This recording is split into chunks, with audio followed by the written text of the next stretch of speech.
यो चाहिँ आफै यो डिलेको बटन हो, यो चाहिँ आफै सरिरहेछ, लाइन चाहिँ अन भएको छैन।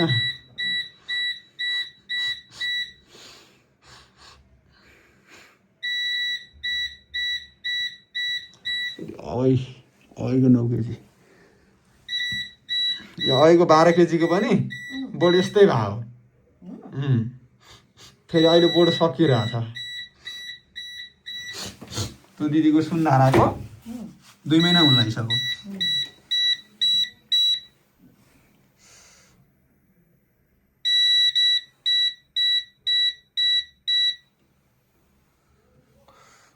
यो छ यो स्विच यो एउटा बिग्रेको हो, कन्फर्म हो, यसले काम नगरेर अन नभएको हो होइन। अनि त्यस पछाडि अब यसबाट कमान्ड गरेर पनि अर्को आइसीले काम नगरेको हुनसक्छ, 2-3टा कुरा हुन्छ। अनि यो भइरहेछ।